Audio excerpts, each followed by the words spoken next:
अमेरिकी राष्ट्रपति Donald Trump ने अमेरिकी संसद कांग्रेस की संयुक्त बैठक में एक लंबा भाषण दिया है और इसमें भारत का भी जिक्र किया है। लेकिन 1 घंटे 40 मिनट से अधिक के भाषण का भारत के लिए क्या महत्वपूर्ण है, इस वीडियो में इन पहलुओं पे हम चर्चा करेंगे। दरअसल 5 ऐसे महत्वपूर्ण बिंदुओं की पहचान हमने की है जिनका महत्व भारत के लिहाज से काफ़ी महत्वपूर्ण रहेगा और भारत की इन पहलुओं पर यानी इन मुद्दों पर सीधे तौर पर आने वाले वक्त में नजर रहेगी। पहला बिंदु है टैरिफ का, दूसरा है गोल्डन कार्ड का, तीसरा है यूक्रेन, चौथा है इलीगल माइग्रेशन जो अमेरिका में हो रहा है और पांचवा है पाकिस्तान। ये 5 ऐसे बिंदु हैं जिनका जिक्र अमेरिकी राष्ट्रपति डोनाल्ड ट्रंप ने अपने 1 घंटे 40 मिनट से अधिक वक्त के भाषण में किया है। तो सबसे पहले बात करते हैं टैरिफ की। अमेरिकी राष्ट्रपति डोनाल्ड ट्रंप अपने चुनाव प्रचार के दौरान और राष्ट्रपति बनने के बाद भी उन देशों पे अधिक टैरिफ लगाने की बात करते हैं जो देश अमेरिका पे अधिक टैरिफ लगाते हैं और इसमें भारत का नंबर पहले नंबर पे वो हमेशा रखते हैं। उन्होंने आज के भाषण में भारत और दूसरे देशों का भी जिक्र किया, यूरोप का जिक्र किया, ब्राज़ील का जिक्र किया, चाइना का जिक्र किया, कनाडा, मैक्सिको जैसे देशों का जिक्र किया और कहा कि 2 अप्रैल से जो देश अमेरिका पे जितना टैक्स लगाएगा उतना ही टैक्स उस देश को भी अमेरिका को देना होगा अपने सामान को अमेरिका में निर्यात करने के लिए। यानी अमेरिका में जिन वस्तुओं पे भारत जितना टैक्स लगाएगा उतना ही टैक्स 2 अप्रैल से अमेरिका को भी भारत को देना होगा। भारत के लोग जो वहाँ व्यापार करते अपने वस्तुओं को बेचते हैं, भेजते हैं। तो ये एक महत्वपूर्ण घोषणा थी और इसका असर आने वाले वक्त में व्यापार और ट्रेड पर पड़ना तय है। व्यापार की बात करें, निवेश की बात करें या तमाम व्यापार से जुड़े जो पहलू हैं उस पर पड़ना तय है। तो 2 अप्रैल के बाद देखना होगा कि किन वस्तुओं पर कितना टैरिफ अमेरिका की तरफ से लगाया जाता है। एक और महत्वपूर्ण जानकारी आपको दे दे कि चाइना ने इस मसले पर ऐलान कर दिया है कि अगर अमेरिका टैरिफ वॉर चाहता है तो चीन टैरिफ वॉर के लिए तैयार है, किसी तरह के ट्रेड वॉर के लिए तैयार है और कोई भी युद्ध अगर अमेरिका चाहता है तो उसके लिए चाइना तैयार है। दरअसल टैरिफ का असर चाइना और भारत जैसे देशों पर पड़ेगा। चाइना ने सख्त रुख अख्तियार किया अमेरिका के खिलाफ, भारत ने ट्रेड डील की बात की है और आने वाले वक्त में देखना होगा 2 अप्रैल के बाद अमेरिकी राष्ट्रपति डोनाल्ड ट्रंप की इस घोषणा का क्या असर होता है। दूसरा महत्वपूर्ण पहलू है गोल्डन कार्ड। अमेरिकी राष्ट्रपति डोनाल्ड ट्रंप ने अभी कुछ ही दिन पहले उनके ऑफिस ने यह घोषणा की थी कि किसी को अगर अमेरिकी नागरिक बनना है तो आने वाले वक्त में गोल्डन कार्ड की सुविधा दी जाएगी। यानी आप $5 मिलियन दे के अमेरिका का नागरिक बन सकते हैं। यानी भारतीय रुपए में देखा जाए तो 43 करोड़ रुपए देकर आप अमेरिकी नागरिक बन सकते हैं। पहले से जो सुविधा मौजूद थी 8 करोड़ रुपए लगभग देकर अमेरिकी नागरिकता लेने की, और आप अगर अमेरिका में निवेश करते 8 करोड़ रुपया तो आपको 10 लोगों को नौकरी देनी पड़ती। लेकिन उस सुविधा को रिप्लेस करके गोल्डन कार्ड का ऐलान किया है अमेरिकी राष्ट्रपति डोनाल्ड ट्रंप ने। अगर कुछ बीते साल के आंकड़े को देखें तो 600 से अधिक भारतीयों ने वो जो अब तक वीज़ा की सुविधा प्रदान थी नागरिकता के लिए, 600 से अधिक भारतीयों ने करीब 8 करोड़ रुपए देकर वो नागरिकता हासिल की थी। लेकिन देखना होगा कि 43 करोड़ देकर अमेरिकी नागरिकता हासिल करने की जो गोल्डन कार्ड की सुविधा होगी उसे भारतीय लेते हैं कि नहीं। इसके अलावा दूसरे वीज़ा प्रोग्राम है जिसके तहत आप अमेरिकी नागरिकता ले सकते हैं, लेकिन उसमें अधिक वक्त और वो प्रक्रिया जटिल है। तो 2 मुद्दे, पहला टैरिफ, दूसरा गोल्डन कार्ड। तीसरा महत्वपूर्ण पहलू जिसका असर सीधे या इनडायरेक्ट तौर पे न सिर्फ भारत बल्कि दुनिया के अलग अलग देशों पर पड़ रहा है, अभी यूक्रेन और रूस का युद्ध। अभी डोनाल्ड ट्रंप की तीखी बहस हुई थी जब यूक्रेन के राष्ट्रपति जेलेंस्की अमेरिका दौरे पर गए थे।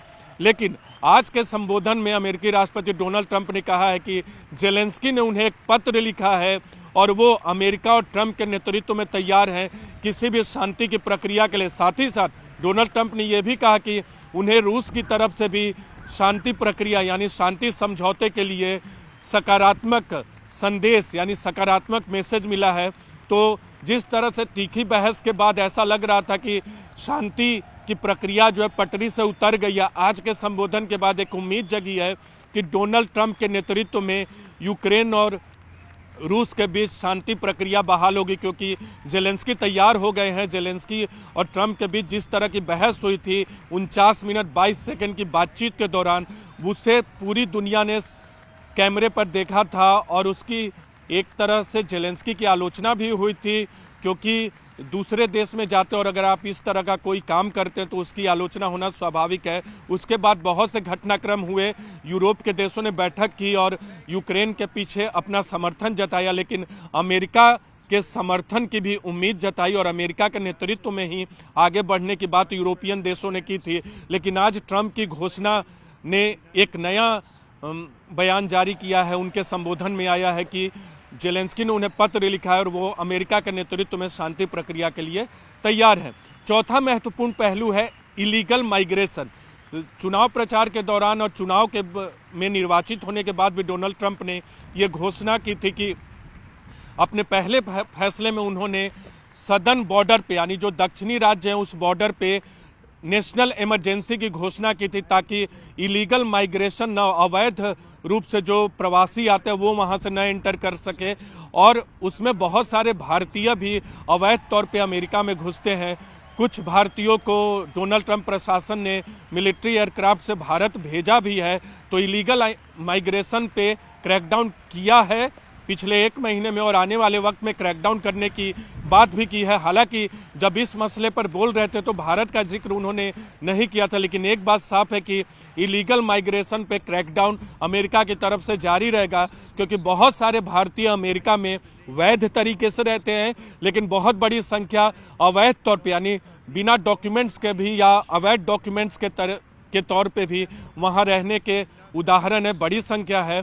तो उन भारतीयों को जब भेजा जाएगा तो इसका सीधा असर भारत पे पड़ेगा। तो भारत की नज़र अवैध प्रवासी से जुड़ी घोषणाओं पर भी डोनाल्ड ट्रंप प्रशासन के दौरान रहेगी। 5वां इशू है पाकिस्तान।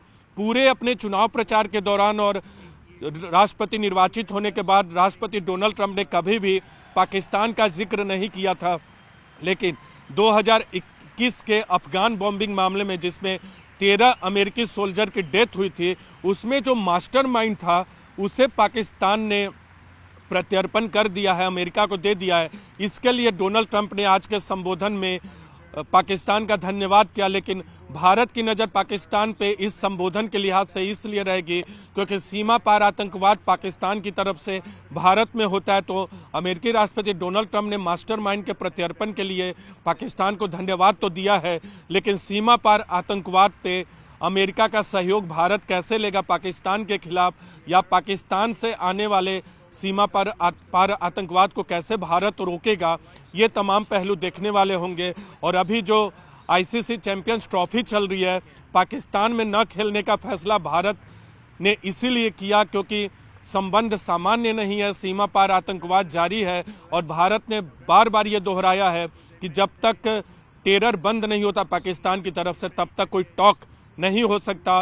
और सिर्फ बातचीत तक की ये संबंध बंद नहीं है, बल्कि क्रिकेट के स्तर पे भी न्यूट्रल वेन्यू पे तो दोनों देश खेलते हैं, लेकिन भारत ने पाकिस्तान न जाने का फैसला किया। तो सीमा पार आतंकवाद पे भले ही डोनाल्ड ट्रंप ने पाकिस्तान को धन्यवाद दिया, लेकिन आने वाले वक्त में अमेरिका कैसे भारत को सहयोग करता है पाकिस्तान से आने वाले आतंकवाद को लेकर, ये देखना महत्वपूर्ण होगा। तो अमेरिकी राष्ट्रपति डोनाल्ड ट्रंप का भाषण कांग्रेस की संयुक्त बैठक के इतिहास में सबसे लंबा भाषण था। इससे पहले बिल क्लिंटन का भाषण सबसे लंबा भाषण था, तब उन्होंने 1 घंटे 28 मिनट और कुछ सेकंड का भाषण दिया था। लेकिन डोनाल्ड ट्रंप का भाषण 1 घंटे 40 मिनट से अधिक था। उन्होंने अपनी सरकार का लेखा जोखा रखा है, पिछले 1 महीने में जो उन्होंने कार्य किए हैं उसका लेखा जोखा रखा है। पिछले 1 महीने कहें या 6 हफ्ते कहें, उसमें जो महत्वपूर्ण फैसले किए हैं उसका लेखा जोखा रखा। लेकिन महत्वपूर्ण बात यह है कि 5 ऐसे महत्वपूर्ण बिंदु हैं जिसकी वजह से भारत की नज़र भी आने वाले वक्त में डोनाल्ड ट्रंप के संबोधन की वजह से रहेगी, जिसमें tariff, golden card, Ukraine, illegal migration और पाकिस्तान से जुड़ा मसला महत्वपूर्ण है।